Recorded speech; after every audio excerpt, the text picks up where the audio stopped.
Bismillahirrahmanirrahim. Assalamualaikum warahmatullahi wabarakatuh. Perkenalkan, nama saya Tubagus Fahmi Sifa Saukur. Saya dari kelas Prod di PJKR kelas RC1.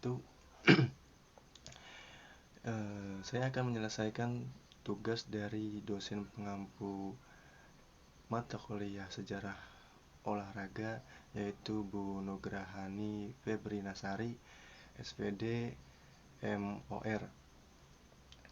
Ya, saya akan membawakan presentasi tentang peraturan baru di cabur pencaksilat. Pencaksilat yang memiliki dua arti, yaitu pencak dan silat.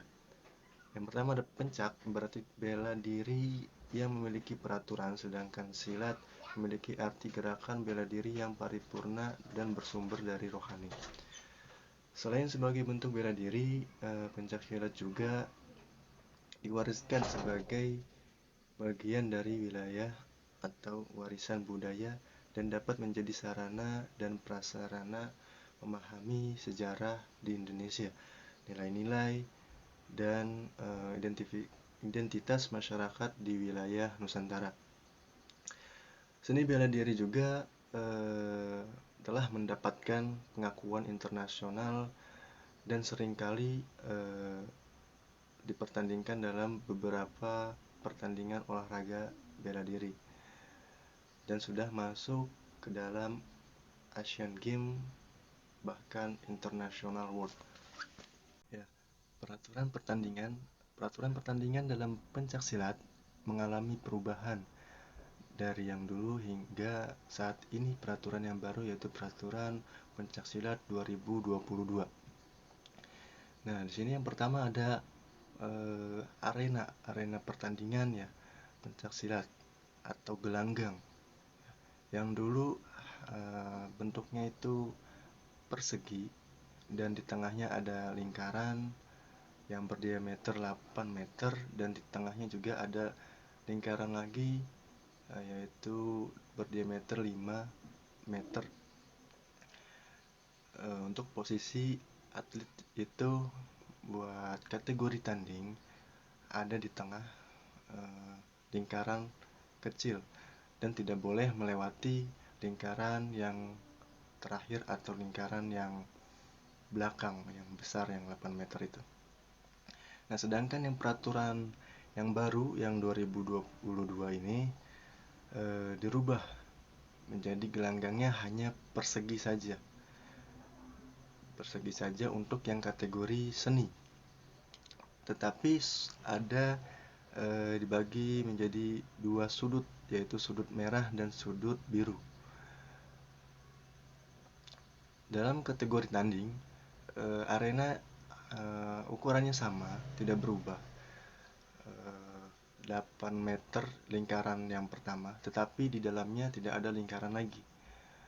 Adanya yang dirubah itu bukan lingkaran, tetapi sudut di dalam lingkaran, yaitu sudut merah dan sudut biru.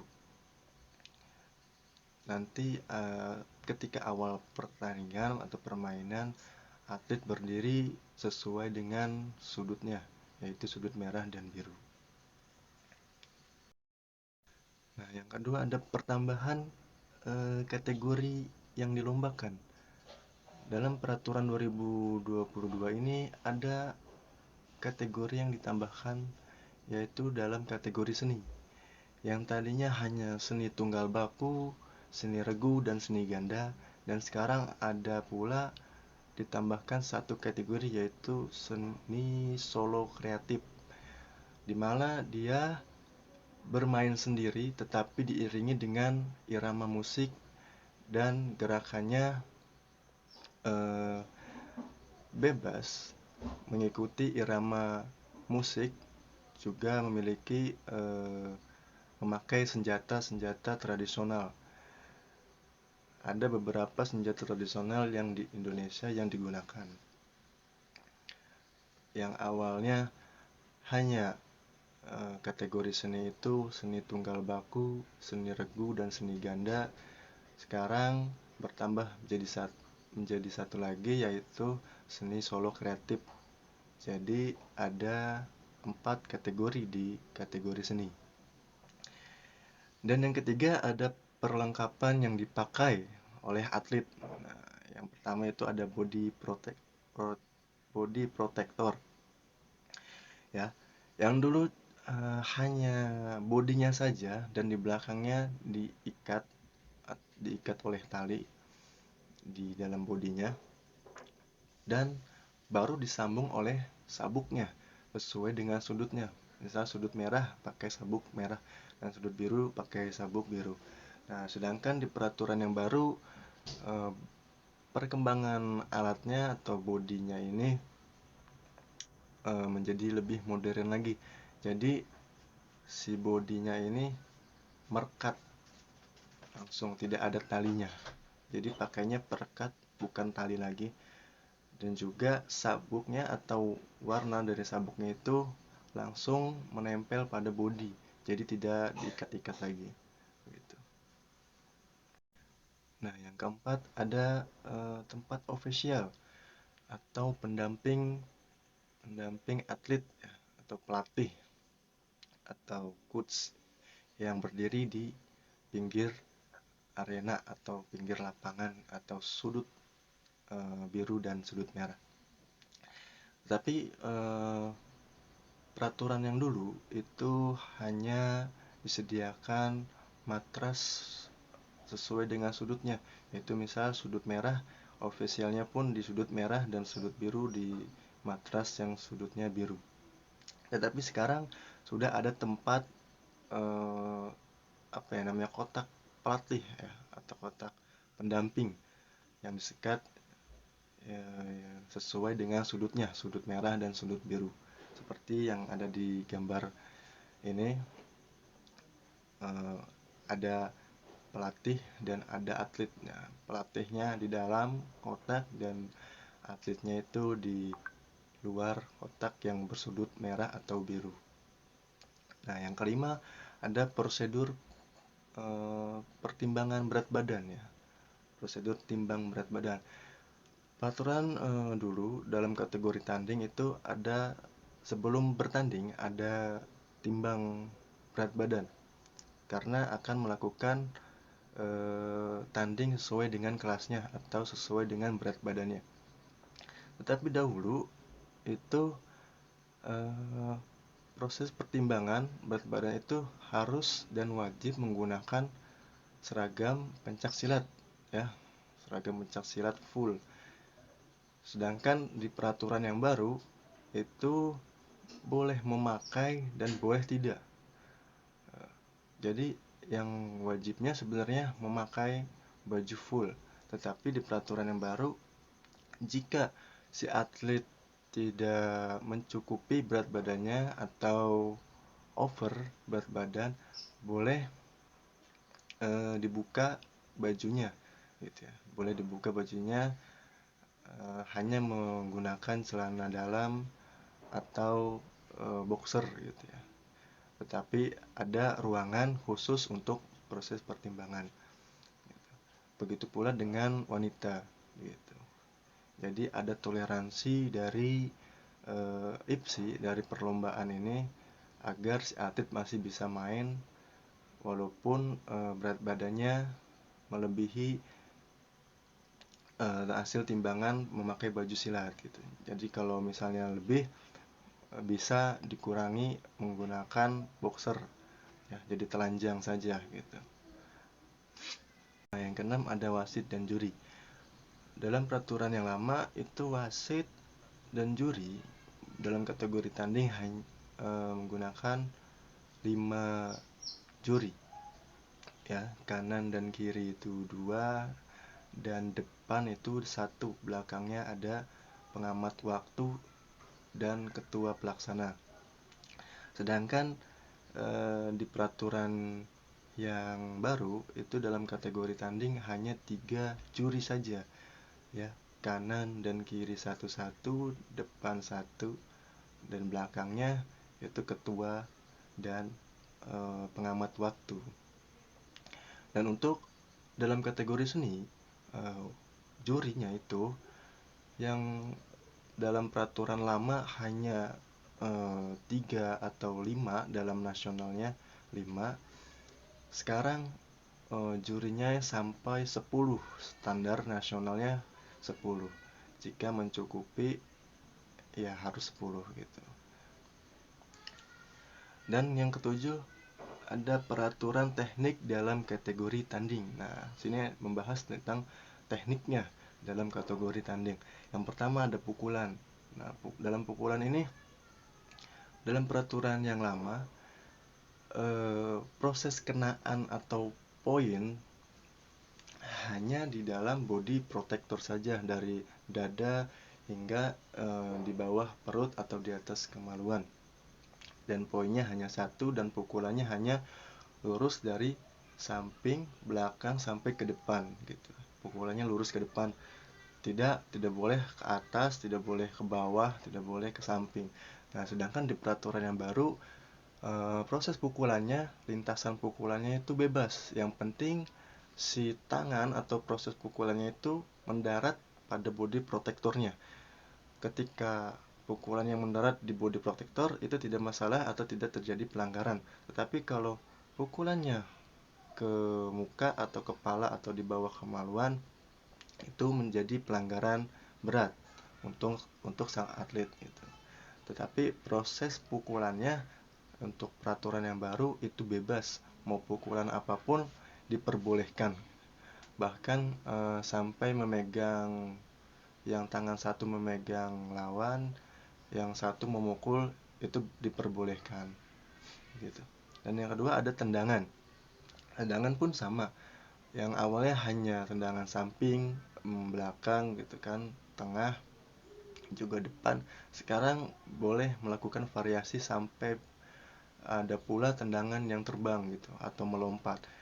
Peraturan yang lama, tendangan melompat itu tidak boleh. Bahkan gerakan kembangannya pun itu tidak boleh melompat. Sedangkan sekarang peraturan yang baru diperbolehkan untuk melompat asalkan sasarannya di body protector sini ya. Dan yang ketiga teknik jatuhan. Teknik jatuhan ini banyak permasalahannya untuk di peraturan baru. Kalau di peraturan lama ketika jatuhan itu 3 poin, dan yang jatuh pertama ya itu hitungannya berarti jatuh langsung.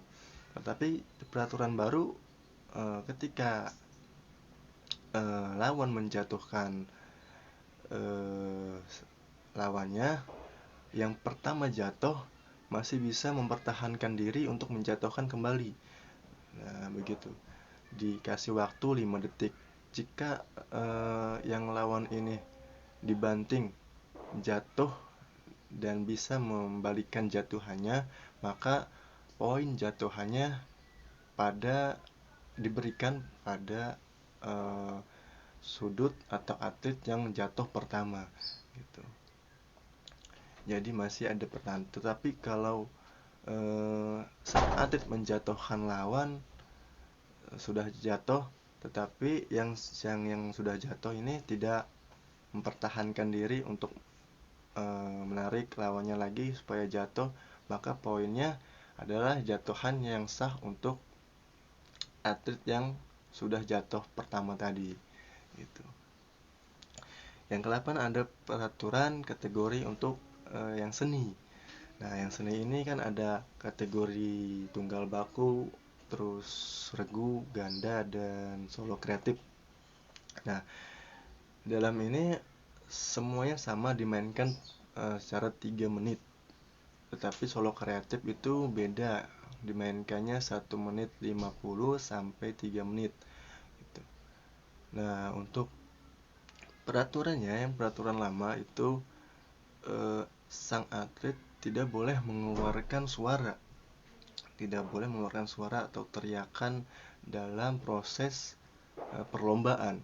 Sedangkan di peraturan baru itu dalam kategori seni, sang atlet boleh meneriakkan suaranya di dalam perlombaan itu gitu.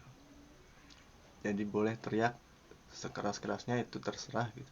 Tetapi dengan prosedur yang jelas gitu. Nah, yang kedua ada jika atlet mengulur-ulur waktu dengan menjeda gerakan akan dilakukan pengurangan poin ya. Nah, dulu itu peraturan yang dulu menjeda atau mengulur waktu dalam gerakan masih diperbolehkan. Sedangkan sekarang peraturan yang baru tidak diperbolehkan karena akan mengurangi proses gerakan atau pembentukan suatu gerak yang jelas gitu. Boleh mengulur waktu gerakan tetapi dibatas hingga 5 detik saja. Lewat dari 5 detik akan dikurangi poin oleh juri. Dan yang ketiga ada pelatih atau ofisial itu tidak boleh mengeluarkan suara atau aba-aba yang jelas atau lantang atau mengganggu gitu ya. Dulu peraturan dulu itu pelatih atau ofisial memberikan kode kepada atletnya boleh meneriakkan suara atau memanggil namanya atau memberi aba-aba dengan lantang dengan teriakan. Tetapi sekarang tidak boleh gitu. Tetapi peraturan yang sekarang tidak boleh, hanya atlet saja yang boleh bersuara, tetapi pelatih hanya memberikan kode-kode yang tidak mengganggu gitu. Mengganggu suasana di pertandingan maupun sang atlet atau wasit dan juri. Begitu.